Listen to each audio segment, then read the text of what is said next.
Sabi ko sa nakarang vlog, pagkatapos ko basahin ito, isusunod ko ito. Pero may inumpisahan akong basahing bagong book. More info about plano ko sa book na ito later, so watch out. And before anything else, welcome sa vlog na ito.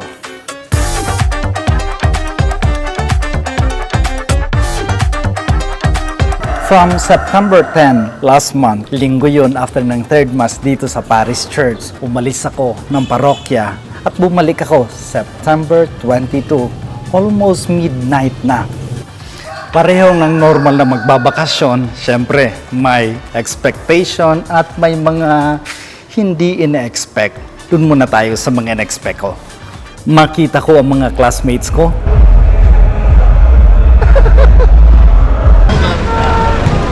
Uy!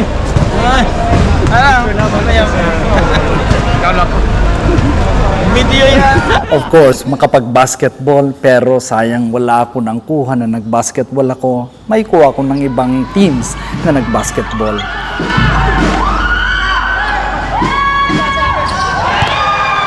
Makasama si Father Jess at si Father Arky bumisita sa bahay namin sa Tamburan, Bato, Catanduanes. And meron din mga bagay na hindi ko ini-expect na mga nangyari. Sad ba? Good ba? I think pinaghalo. Pero bago ang hindi ko in-expect na bagay, more on muna sa sinabi ko kaninang book at plano ko sa book na yon. Medyo may pawis. Punas-punas muna ng pawis.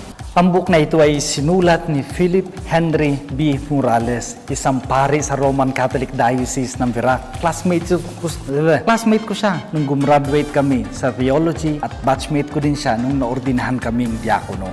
Now, if you're someone who wants, likes, and loves reading, kung ikaw man ngayon ay naghahanap ng katahimikan, kung ikaw man ay naghahanap ng purpose sa iyong buhay, para sa iyo ang book na to. Or para din sa iyo ang book na ito kung ikaw ay may gustong tulungan na kaibigan, kapamilya na naghahanap ng purpose, katahimikan sa kanilang buhay, para sa iyo ang book na to. May dalawang paraan para mapunta sa iyo ang book na ito. Una, online. Available to sa Shopee, sa Amazon, sa Lazada. Magkakaroon ka din ng copy ng book na ito kung ilalike mo, isi-share mo at magko-comment ka sa vlog na ito ng BIP, Blessedness in Pain. And syempre message ka lang sa messenger ko para malaman ko kung sino ka at kung saan ko ipapadala. Okay ka ba doon? Mamimigay ako ng 3 books. Para i-promote naman ang book ng friend ko, book ng classmate ko, book ng sano ko, book ng brother ko. Now, doon na tayo sa mga bagay na hindi ko in-expect. Makapagpanikwason kung saan may hot spring sa Kamsur. Mainit, buhay sa yun, pero pula.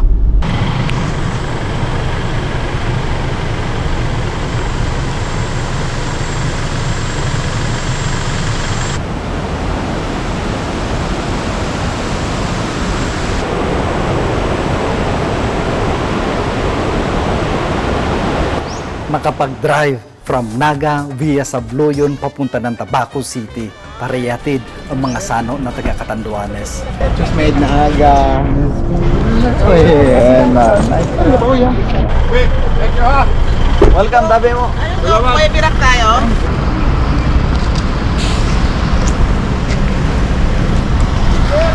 Mayon. Ay. Next week, sa Lunes, at bumalik ng Naga City via Legazpi City.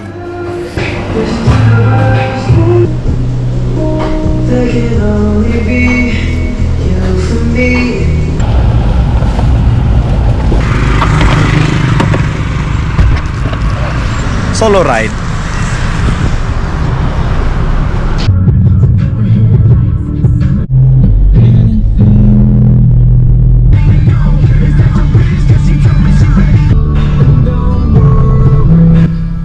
Makapag-concelebrate kay Archbishop Terona ng Nueva Cáceres.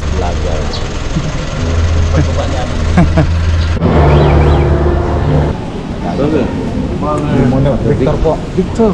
Victor Wood.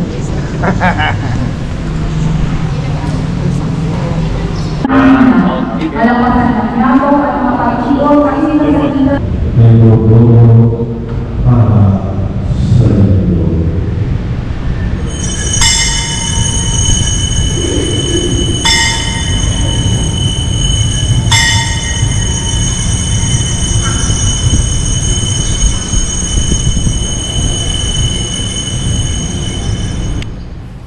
makabisita sa Huruan, shrine ng Our Lady of Salvation sa Diocese of Legazpi, kung saan din pinangalan ang college seminary kung saan ako nag-graduate, Mater Salutis College Seminary.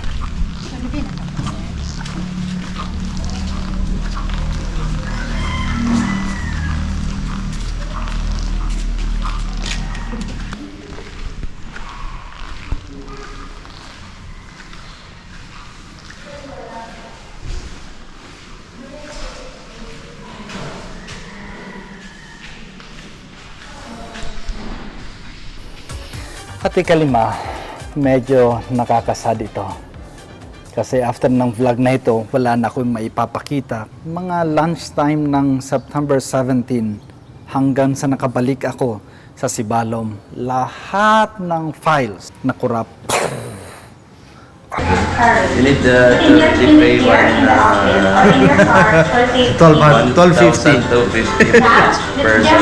The basics of ATV driving. But it is what it is. Yun lang yun.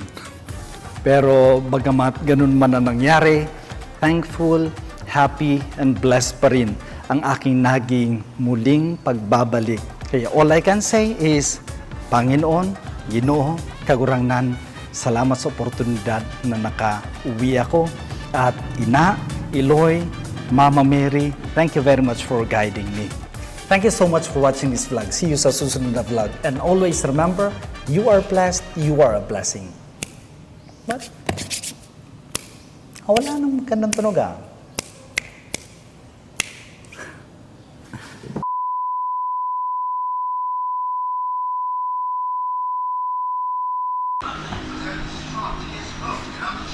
Thank you.